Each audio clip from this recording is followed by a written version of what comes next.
Since 1887, the Stonington Free Library has been a center for knowledge, ideas, creativity, and entertainment. It is a comfortable and welcoming community space for the town of Stonington, Connecticut, where all ages can explore, discover, gather, and learn within a building of distinctive and unique architecture. This video program is an evolution to expand the offerings of the library to share directly in your home or organization. Welcome to the Thoughtful Thursdays speaker series, made available to you by the Stonington Free Library.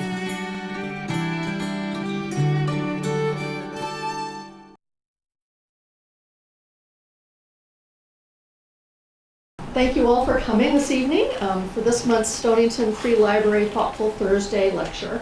My name is Dodie Bump, and I'm a member of the program committee here at the library. And before I introduce our speaker, you know what the housekeeping items are. Turn off your cell phones, and if we do have a little survey that I think most of you may have already filled out, but if any of you haven't, we just want to get an idea of how you know about our programs and any suggestions you may have for future programs. So there's a little survey, and you can just fill it out and just leave it on the counter as you leave. And we thank you for filling it out. I'm very pleased to introduce this evening's speaker, Linda Christensen, who will speak about getting started on Ancestry. Ancestry's website says that, quote, a family tree ties your history together over time. And Linda will walk us through some simple steps to develop our own family tree. She'll highlight what to enter, how to enter it, and what to do next. Linda comes by this naturally. She's a historian by, I think, in her blood.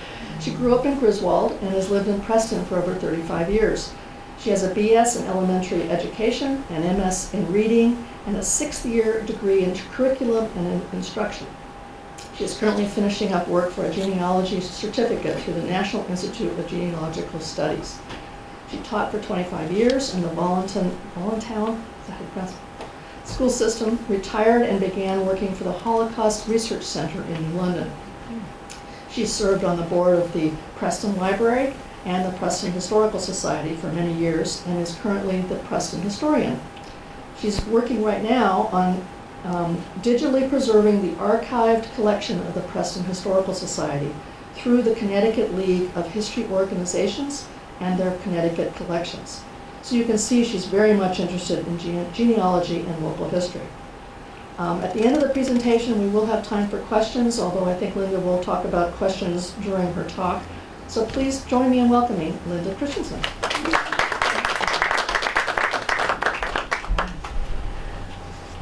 I'm blushing. Jeez, and I wrote it. Thank you so much for coming. I was here a couple of years ago and totally enjoyed it, and I think the people who were here enjoyed it too. As you can see, I've kind of got my foot in all kinds of things, genealogically speaking and historically speaking, primarily through Preston and the surrounding areas. As we go through the slides tonight, if you don't mind, if it's a personal question, please wait until the end or see me afterwards. If it has to do with a slide, raise your hand and I'll hopefully answer your question. If you can't hear, raise your hand and I'll get a little closer or I'll yell. I've taught 5th grade for 25 years. I can yell like the rest of them. So, first of all, I just want to say that's my mom who passed away in November, and she was the youngest of 7 kids, and that's the only, baby type picture I have. So I was looking for something to put in, and that kind of caught my eye. How many of you have, what I wanted to ask is, why are you here? I know some of you just like to come on Thursdays, and that's great. But are there others of you who are here for particular purposes? I was just talking to this gentleman who wants to hopefully answer some questions, maybe. Right, I've been doing amateur genealogy for 10 years or so, but I have realized recently that I've got some holes in my knowledge, and I'm trying to figure out where did I go wrong. Okay. Anybody else? Any particular reason, or are you just trying to broaden your knowledge? Yeah? Okay, well, we'll do that today. I want to tell you a little bit about Ancestry. I've been using Ancestry for maybe, I don't know, 15, 20 years. I'm finding it very rewarding. Do I use it every day? No. But when I'm really on the hunt for something, I sure do. I really spend time on it. I use it as a tool, just like anything else, going to the town offices for vital records. Those are tools. Going to the library and finding family histories. Those are tools. So this is just part of the tools in a genealogist's toolbox. It's costly though, and I know most of you realize that, and I want to put that up front. So what is Ancestry? It's a commercial, for-profit, privately owned company which offers many genealogically and historically significant databases. Now those databases are what you're looking for. They can be newspapers, they can be all the censuses, they can be, and we'll go through all the different things you can find. Am I getting louder here all of a sudden? Okay. It's up to you whether you think this is worth it. I'm suggesting perhaps using a free trial on Ancestry, which we'll talk about. Kinds of records. Well, a lot of records as of November 2018. Company claimed to provide access to approximately 10 billion historic records. Whoa. Vary from military records, census, immigration, vital statistics, newspaper articles, maps, photographs, border crossings. If any of you French Canadian, we've got those border crossing. That's where several of my relatives came through. Naturalization records, many of them that you'd have to go up to, what's the name of it? Is it Wareham, I think? In Massachusetts, the National Archives there. A lot of historic journals also. It even has a card catalog where you can look through, you can put in the name of your state or put in New England churches, and you can see all the different church records they might have. There's more. Social Security Death Index, state, birth, marriage, divorce, and death records. Not all of them, of course. Many of them, especially our smaller towns, are not going to be on, and we'll talk about the dates that are going to be available too. There are links now to Find a Grave. Have any of you ever used findagrave.com? I take photos for Find a Grave, where you're looking for where someone is buried, you know the town or whatever. There are crazy people like me that go around with their grandchildren and take pictures of the graves and then add the information if they can. Searchable probate records, which are great, especially if you're not close by. War records, Revolutionary War, pension records, Civil War, World War I and World War II, draft registrations, things like that. I've been doing this for a while, and as I was preparing this, all of a sudden I found my father's draft registration card, and he couldn't go because he didn't hear in one ear. But I'd never seen this card before. It just suddenly showed up. So Lord knows where it was, but it was pretty neat to find. You'll also find lots of charts, comparison charts, things like that. There's a learning center with webinars. When I first started, I didn't want to pay a lot for other things or to go to take classes or whatever. So I used these webinars that I could do at home, in my jammies at 10 at night. And they had all different topics, and they still do. A lot of them now are just on YouTube as well. And again, that card catalog that gives you a quick way to browse. I've used many of these learning programs offered, and look on their forums. There are all different kinds of things that we're going to be able to find on Ancestry. So what can you do with it, okay? Now, the one thing you really want to do is use it as a search engine. How am I going to find this information? But you can also create a family tree on it. And you can use that family tree and share it with something like Family Tree Maker, or I've done it the other way around. I did it on Family Tree Maker, and then I carried it over to Ancestry. You can search those censuses, military records, all those kinds of things, immigration. One thing that I tell people to beware of is those trees that people have put on. There are millions of them. And they might have exactly, your grandfather's name might be there, and they might be look like they're pretty good. But what I'm telling you is be very, very careful. Don't just take it and say, oh, look, this one says I'm related all the way to Charlemagne. It isn't going to happen. And in most cases, the sources aren't there. What you want is, how did they get that information? Where did it come from? Usually from somebody else, or in most cases it doesn't say where the source was. So be careful. But it's fun I still go and look and go, oh gee, but I'm very, very careful. And what I do sometimes is, if they do have a source, I'll go to the source and say, oh, okay, that's one I want, and I can put it on my tree. So I'll show you how to do that in a minute. Now, I told you it's expensive, but there is a library edition, and it's available at your bigger libraries. Otis Library in Norwich did have it. I'm not sure if they still do. I know the Groton Public Library has it. Family History Center, the one in Mystic, part of Groton. They are good, but they're different. It's not the real Ancestry.com. There are only certain things you can do on it.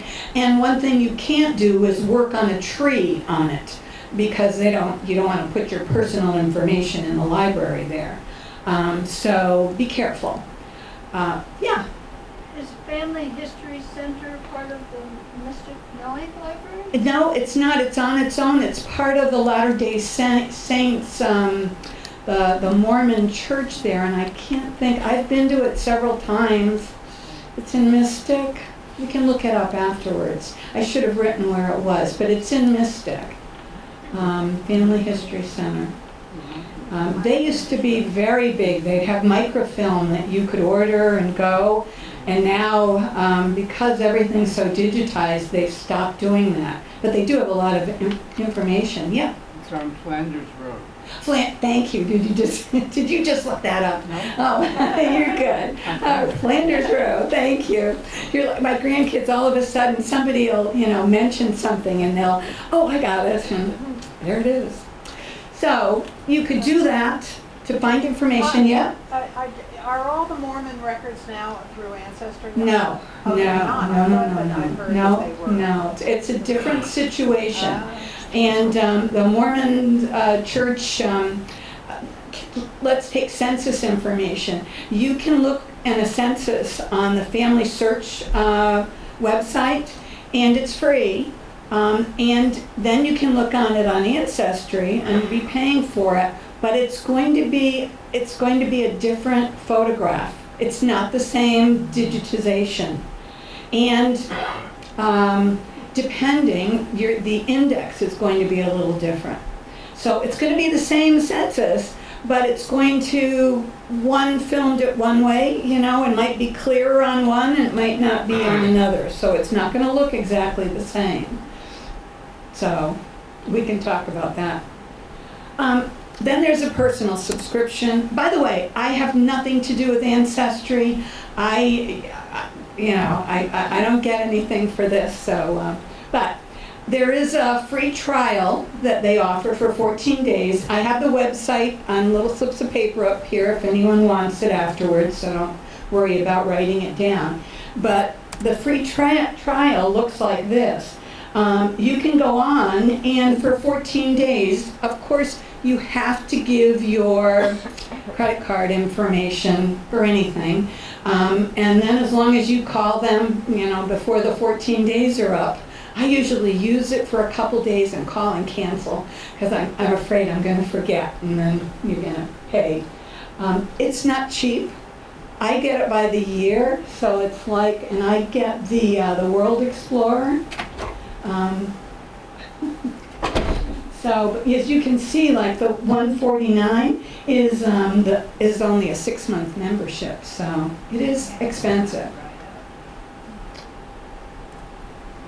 This is what you'd have to do when you get to put in your own information, but there is a payment. Okay, so in order to create your family tree on Ancestry, you start with yourself. Always start with yourself. I don't care if your great aunt was really well known and you just want to know all of her background right now. But if you're going to just get started on it, always start with yourself because you know the most about yourself right now. So start with yourself, but talk to those other people. You're going to be putting in your parents, your siblings, your grandparents, aunts, uncles, great-grandparents, etc. So you're going to, once you are able to get onto Family Tree, you're going to go to right on top there, it says Trees. That's a menu up on top. You'll go to Trees and you'll start a new tree because you don't have any trees yet on Ancestry. When I go to Tree now, it lists maybe 7 or 8 because I've done trees for other people, and so I have to pick and choose. Yeah. Well, when they have information about oneself and one's siblings and one's parents, any relatives beyond your own parents, you might have names, but you may not have birth dates. Okay. Is that? That's quite all right. If you want to put anything, even if you only know the last name, which is probably like if you're following your dad's side or whatever, you're going to put in everything you know. So we'll go through easily here. So you're going to start out where it says add a new person. And so here I added myself. Obviously, women, you're going to use your maiden names.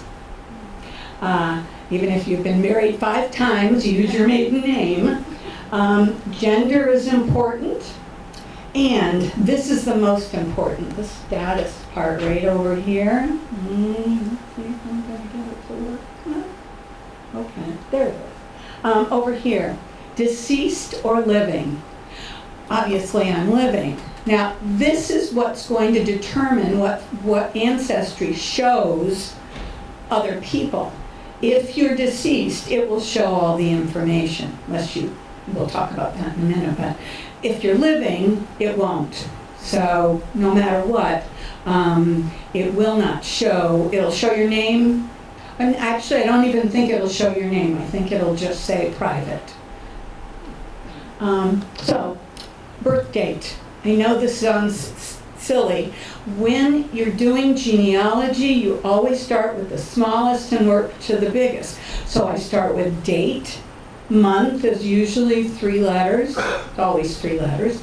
And then the full year. Do not put, well, in my case, 48, but because it could be 1848 or 1748. So, and then same way with the birthplace.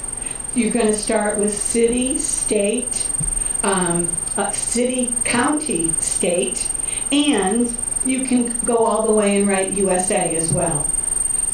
I know I wanted mine to have, say, USA because I have Canadian relatives and I know I'm going to be putting them in there. So I want to be able to say, this starts there. So, questions? Okay. Okay.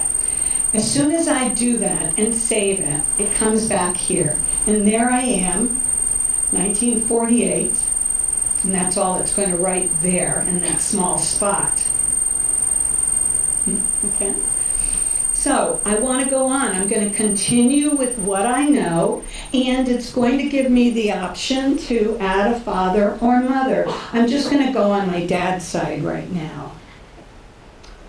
Okay, my father, try to use middle names. I didn't have a middle name, so I couldn't add it there. So my dad was Roger Victor.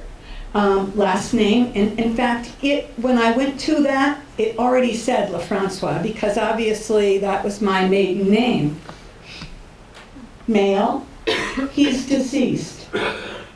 Birth date, death date, I know both of those, and it's close to me, so that's good. Birthplace, again, Taffville, New London County, Connecticut, USA. Death place, I should mention, and the reason I left it like that, is there's going to be a drop-down menu as soon as you start writing. So when I wrote Hartford, there might have been other Hartfords in other places. I could pick and choose what I wanted. Because most cases, I don't know the county. Yeah? So for death place, is that where the individual was living when he or she died, or where they actually died, like if they're in a hospital? In this case, it's where they died. Okay. Yes, he died in Hartford, yeah. That's a good question, yeah. Death, that would be burial place, or, where they were buried. As far as living when they died, yeah, it would have to be where they died. So the hospital, or many people die at home too, so, especially in the old days. As soon as I've added 2 people, it gives me the option to name my tree. Remember I told you that we're going to start a new tree? So I named mine the LaFrancois test tree. You can name yours my last name's the Christensen family tree. Or in my case, I named mine the Christensen-LaFrancois family tree because it goes up both ways for me. So whatever you want to do, whatever you're working on. This doesn't matter other than how are you going to find it when you go back to look for it, okay? Because in most cases, you're only going to have one tree. You're not starting all kinds of things. So that little green check, allow others to view this tree, where, again, no matter what, people marked living, their information is not going to be shown. I always mark that. Because at least it knows what happens is it'll go online, and people, if there are names in it that people are looking for, they can contact you. So I've been contacted by people who have the same people in my family and want more information, and want to know about those living people or whatever. And I can tell them as much or as little as I want. But I have to tell you, I've gotten some really great information from putting information out there. Some a little odd, but they had things to share. Like they had pictures from a little church in Livonia, New York, that had they had stained glass windows that had the name of my husband's grandparents on it. And we didn't even know. They must have, stayed and worked in Livonia, and now I can go back to Livonia and check on the records there. So don't forget those kinds of things. Okay, now it'll bring me to this type of tree. And this is what you're probably going to see. This is what you see on TV. Any of you watch Who Do You Think You Are, or any of those shows? I love those shows. But it makes it look so easy, like, it just all of a sudden all that information is there. Not so, okay? Don't worry about the little leaves right now. So using what I know, I can start filling out more information. And right now I'm going to add my grandfather. See, Roger Victor, and there's the potential father. So I'm only working that way. Well, it'll ask you whether you want to, I'm going to go back again. See right down here, it said Linda LaFrancois, and then it says add relative. Because how do you work backwards? I can I'm sorry. Is my voice loud enough for you guys? No, I gotta go back. Okay. Okay. I have to, if I want to add my spouse, if I want to add my children and their spouses, I can go through that way, okay? So it'll extend the tree down the other way.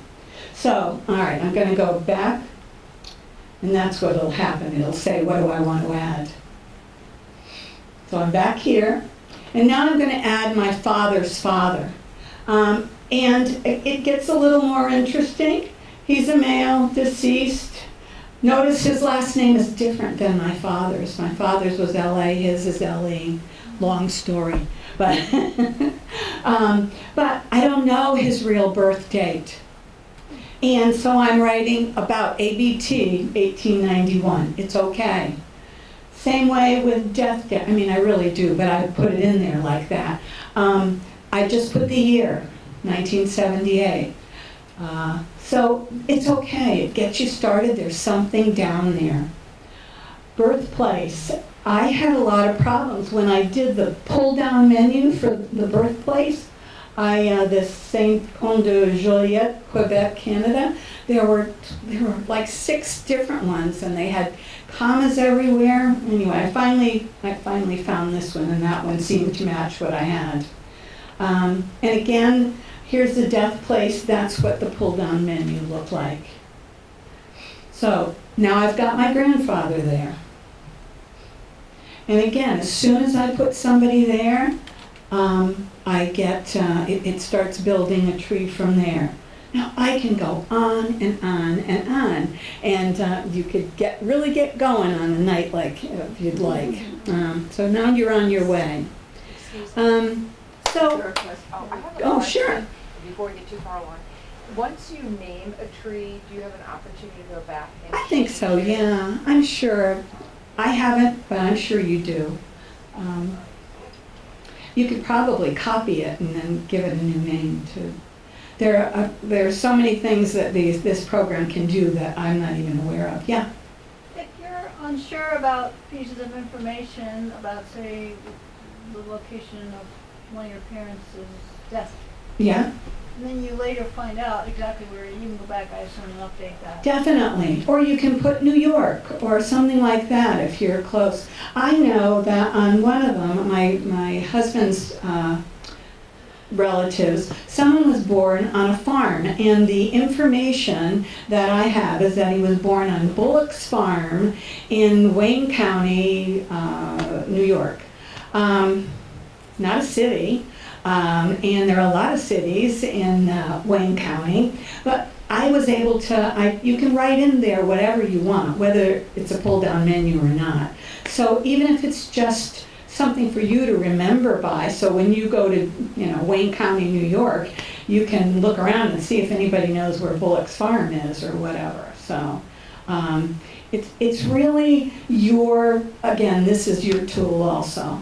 So, any other question? Okay, so now I'm going to go back to my dad because there's more to his life than just birth, death, There's maybe a photo.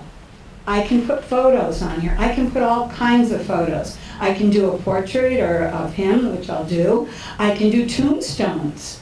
I can scan documents. I can scan his birth certificate, his baptismal certificate, his death certificate, and I can put all of that information up. Just be careful though, once you start putting things in a gallery, and it's deceased, people can see it, okay? So know that. I didn't realize that when I first started. Okay, so I'm on gallery. And I'm going to go, and I have a picture of my dad on my computer. And all it says is upload media. I find it, click, and there he is. And then I can go up to that little, if you remember before, see it's just a little head there next to his name. I can make put my cursor there, and I can make him appear up there. when I don't have a picture of a person and I do have a tombstone, I'll put the tombstone up there or something. There are a couple people that came on the Mayflower. I don't have pictures of them, but I put the Mayflower, a picture of whatever. So just something to catch your eye and make it different. Okay, so you can use all kinds of pictures. I have several. My dad was a ball player. I have some pictures of him as a ball player. So, I don't have very many of him young, though, but I love putting pictures up there. Yeah. If you enter, let's say your father didn't die in Hartford, but died in, Bridgeport, does the system change? Does the system know that he really was born in Bridgeport, and he'll alert you that you've got incorrect information? Oh, no. It only goes by what you're putting in. Okay. And even if it shows you 37 documents that say he died in Bridgeport, and you want to still put Hartford, too bad. It's your document. So Yeah, really, that's a good It's question. not really an interactive database. No, You have to no. go find out and find Exactly. a record from Hartford to prove. that he wasn't Exactly. Well, sure. guess what? Here's his death record. So I scanned it. It wasn't available online, but I was able to scan it.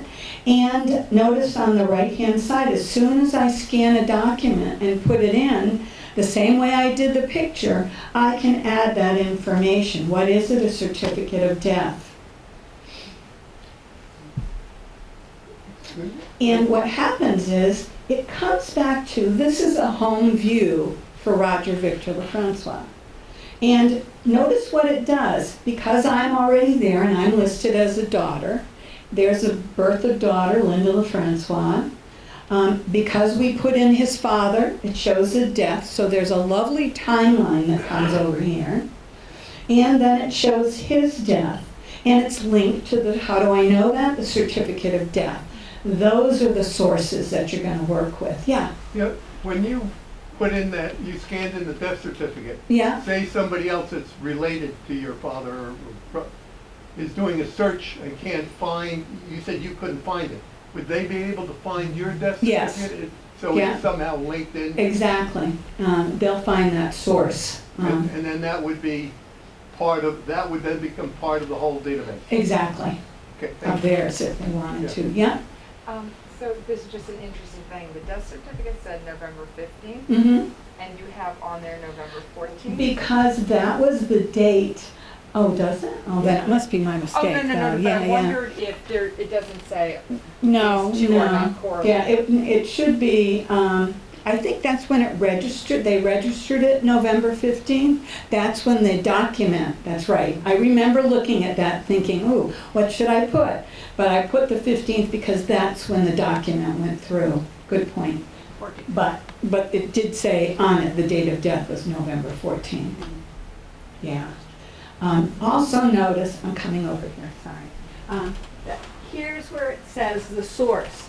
And it can type, those little lines aren't necessarily there unless I go to death, and then they'll hook them up. It's pretty amazing what this darn thing can do. Okay. All right, so I'm back here. I've got my tree, so to speak, and I can add more information as I want it. Once I've entered all that information, I can begin to use those little leaf hints. And if it was really on the computer, the leaves would shake.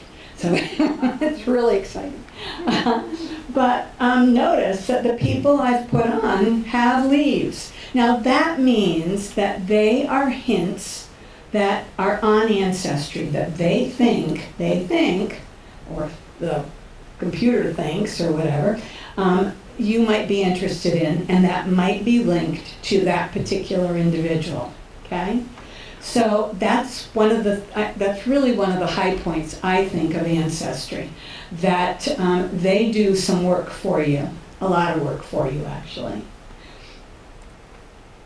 So if I said I wanted to look at the leaf on Roger Victor LaFrancois, when I highlight it, it comes up and it says there are 15 Ancestry hits. meaning that somewhere along the line there are 15 ideas that they find, whether it's on the census or other things, that Roger Victor LaFrancois is. So I go to that little hint, the little leaf, and what pops up, and I just made a copy of 3 of them because I know it'd be hard to show you all 15. The first one here are city directories. Now I don't know if Stonington, did they have city directories in Stonington? I know in Norwich at Otis Library they have all the city directories for every year for, maybe 100 years or whatever. But he's listed in the Norwich city directory. There he is, Roger V. LaFrancois, and I know it's him because that's my mother's name, Leonora. So, and before I even go to it, because there's a picture on the left-hand side, see that neat little picture?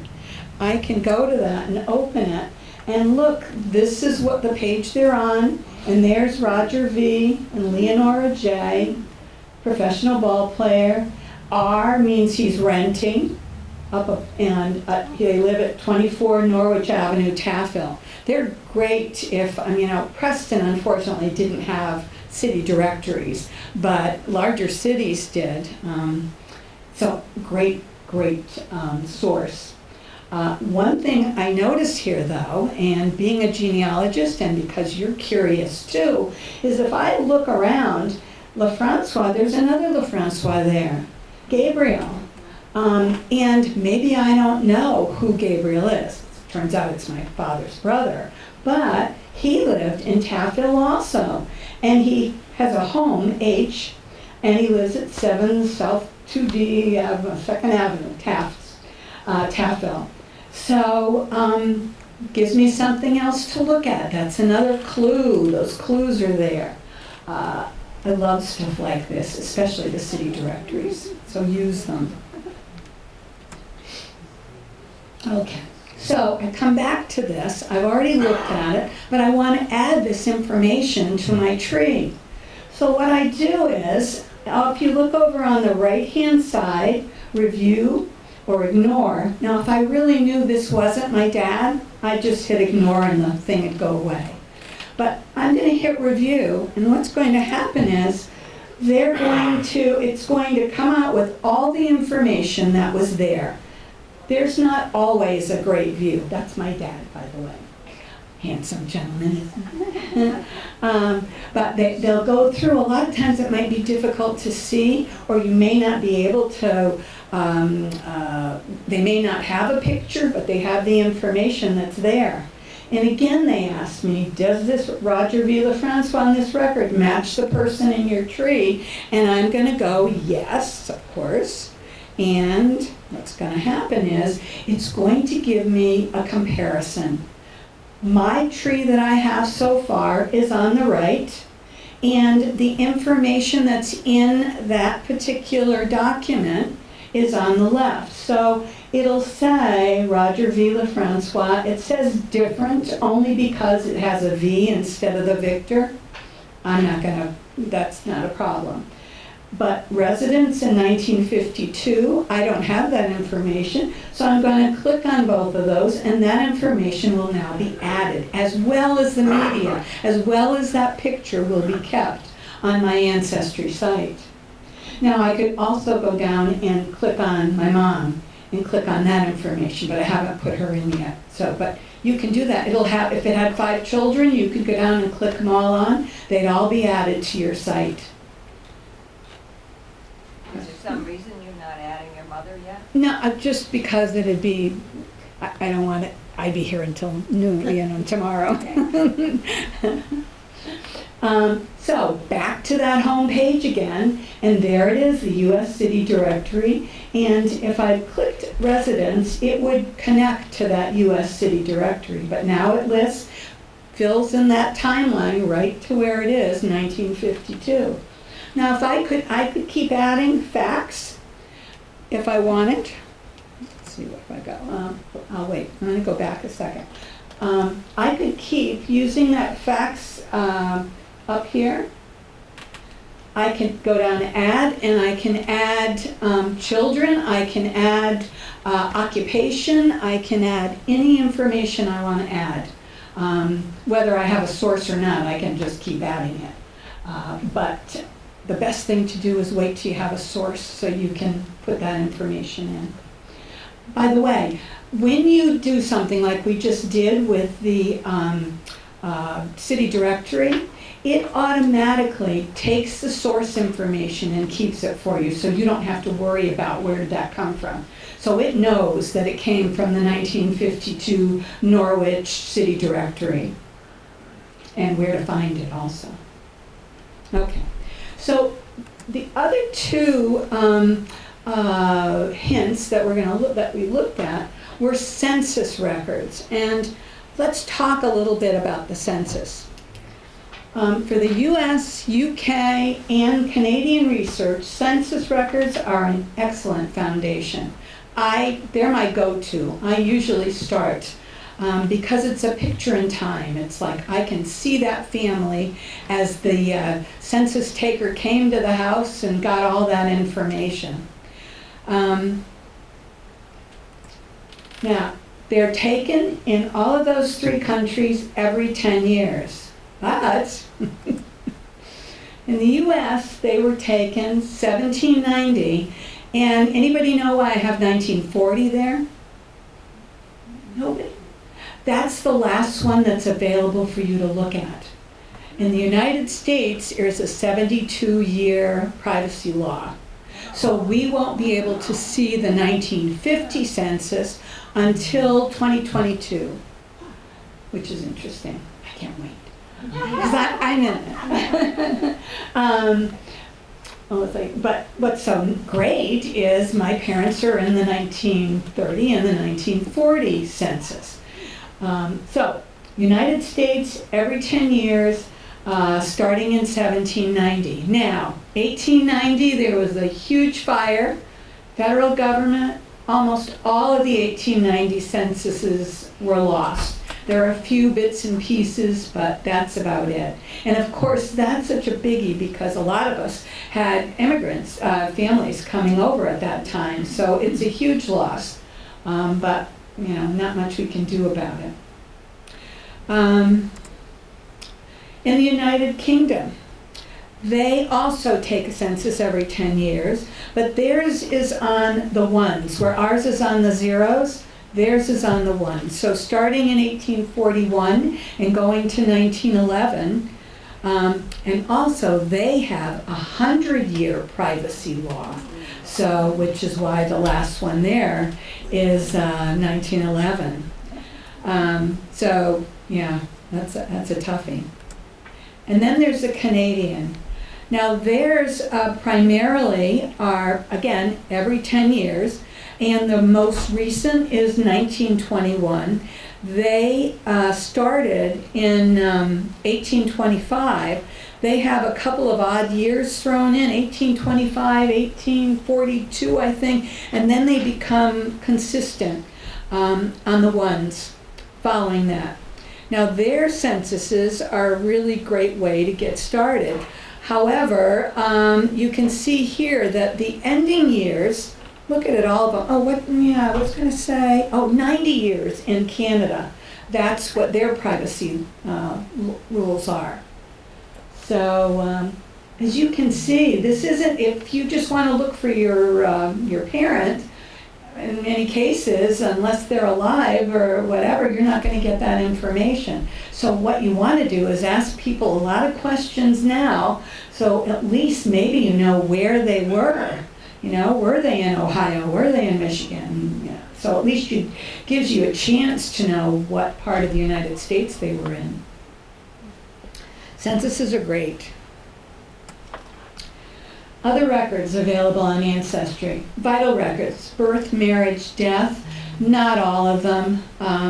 Depending on, I think California gives you everything, but you're not going to find vital records primarily, especially in New England states. They're really probably not going to be on a computer unless, and then they'll have to be the old ones. Again, they'll have to go with those privacy rules too. Military, they are wonderful. Pension records, if you've got Civil War or Revolutionary War ancestors, you go for that. Those pension records even give you a bit of the history about the war. If their wife went to get a pension after they died, they had to list what battles did they fight in, or any history. So some of them are just filled with wonderful stories. Are these the things that come up on the leaves? Yeah. Sounds like these are the. Yeah.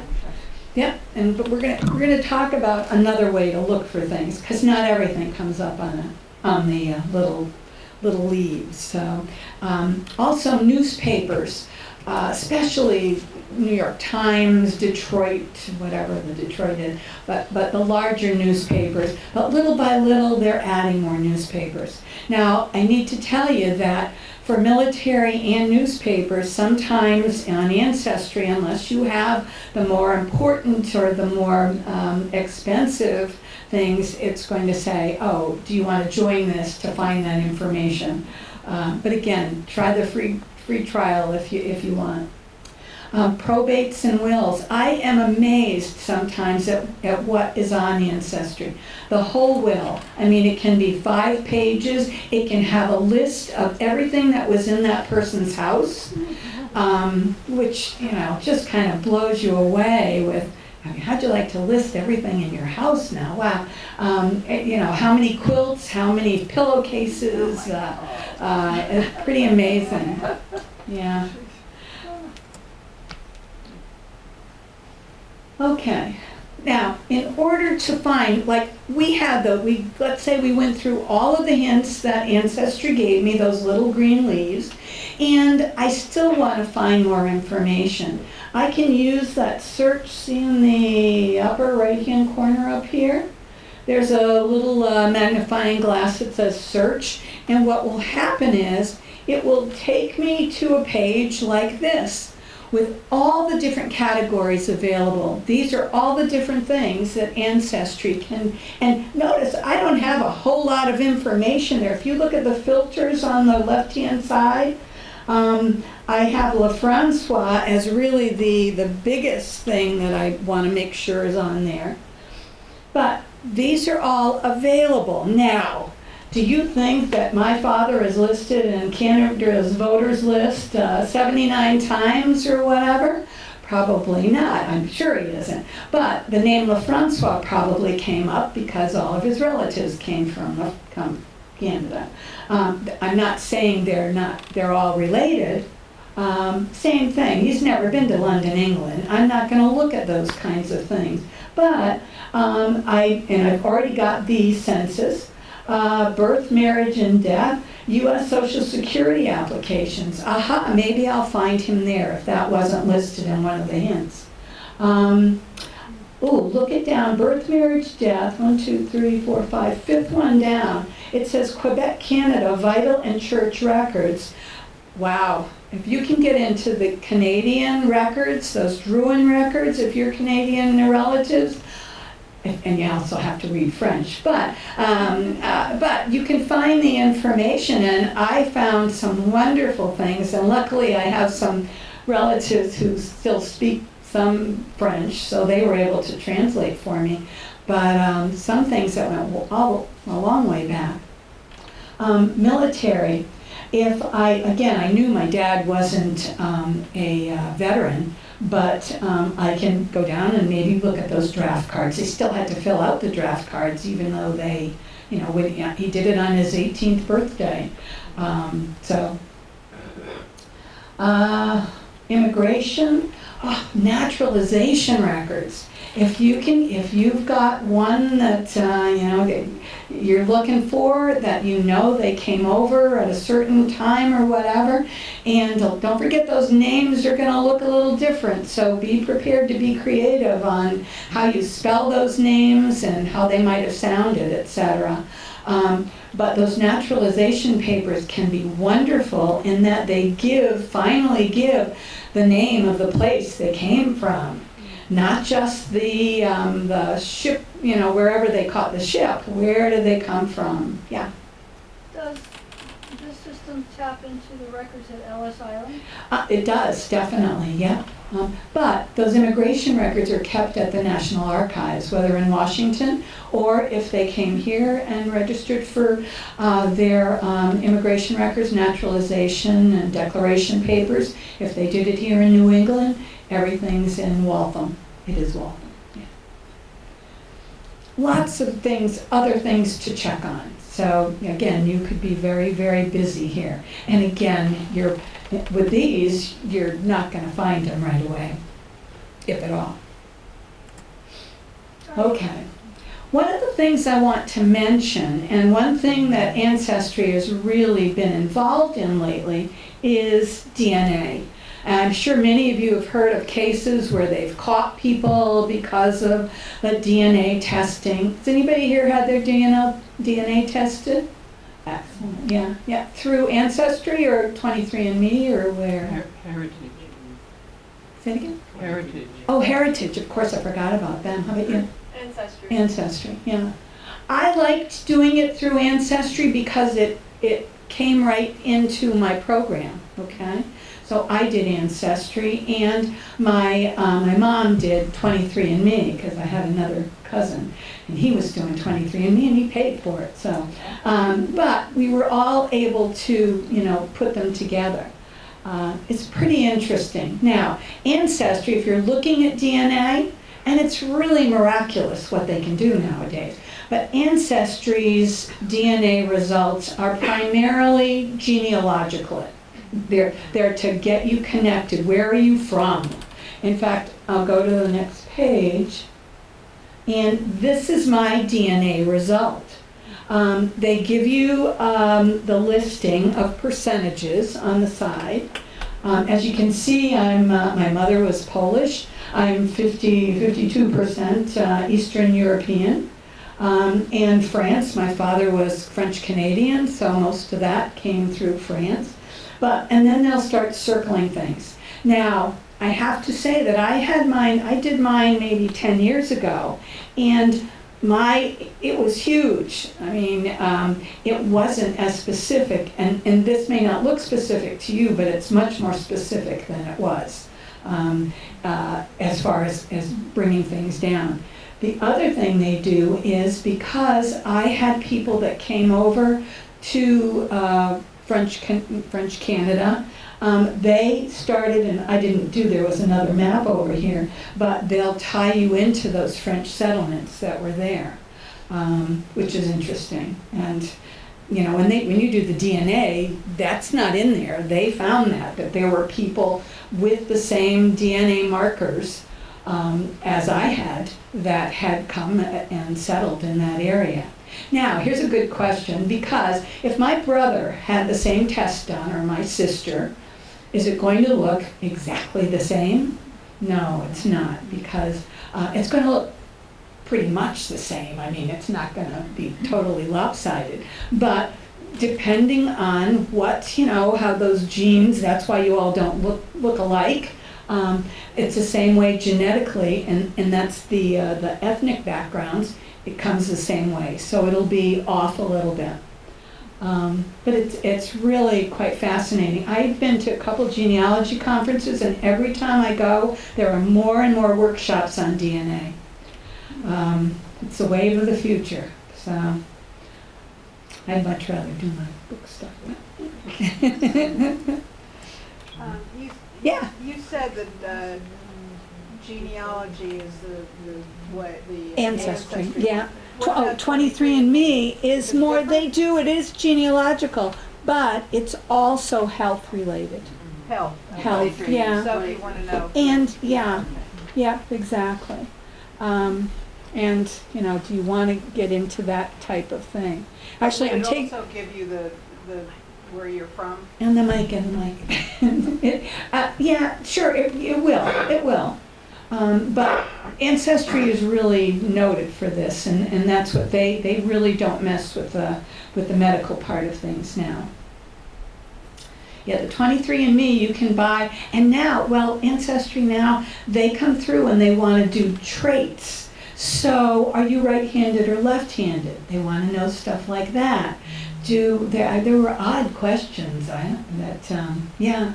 You hear stories of Ancestry found the long lost cousin that was blah, blah, blah. Does the DNA stuff, so will something pop up on your tree that they find that's a match, or how does that work? What happens is if they have the DNA of whoever, you're looking for or whatever, and exactly, but they don't know who it is or who they're related to.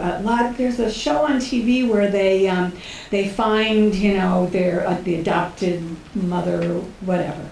But a lot of times it's like creating a point. They can go back and back and back and follow, look at that DNA and see whereabout is that from, what is that person, jeepers, that person was found in an orphanage in, Ohio, and that DNA, those people were around that area, we know about when that person was born, so it's a lot more than just the DNA, but it is, they found some, wasn't that, who was it? There was someone, a criminal or whatever they found or hooked because of DNA. Oh, Bolger, was it? Yeah, it was. But will it pop up on your tree? It won't. Well, you know what? It's so funny because Ancestry in the beginning, it would, on the side, it would tell you famous people you're related to and show you, but you're like, 10 generations away from, Queen Elizabeth or whatever, but somewhere along the line you're related. It could do that if you really worked hard and found someone else like that. When you go through, if I went through my DNA and all the matches, and I didn't go up with this because it has some people's names on it, but it'll tell you, here are the lists of people who are in Ancestry, did DNA, and they are probably your first cousins. And guess what? They all were my first cousins that, were on Ancestry. And then they go down to second cousins. And then, but it gets, as you get lower and lower, there are people I've never heard of. But there are people that I've contacted or have contacted me, and we found, and what happens is they show you your common relative. So you can go from that. Yeah. I had a question. Say you sign up for the $150, $200, and work on it for 6 months. Do you have to then keep on paying to have access to your family tree? Oh, you know what? That's a great question, to have access to your tree. I don't think so. It's so funny you're asking that, because I thought of that on the way out. I should have looked and see. But I would definitely say create a tree. I mean, mine tied in, when I did mine on Family Tree Maker, every time I make any changes, it changes what I have on Ancestry.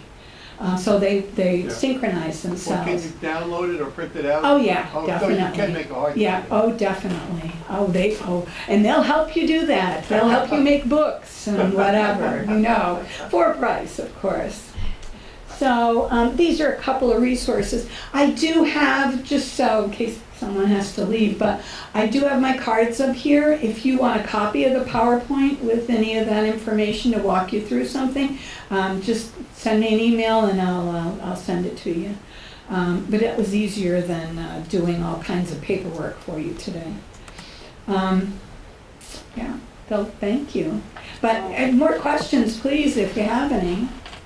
No? You're going to go out and go ahead and do Ancestry right now. Yeah. Are other people's trees searchable?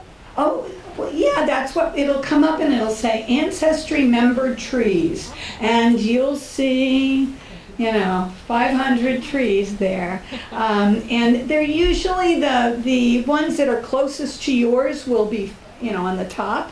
But again, go for the ones that have sources. Don't go for, if they don't have sources, forget them. Don't look. Yeah. I had one other question. My wife, about 4 or 5 years ago, went to Germany, to Hamburg, and they had a little center there, which had that. They kept log of everybody that left. Is that on Ancestry as well, or is that not? It could be. It's certainly something. I have to say that I got on the world one, Ancestry, for a while because my husband's Danish, and I thought we could get all kinds of records.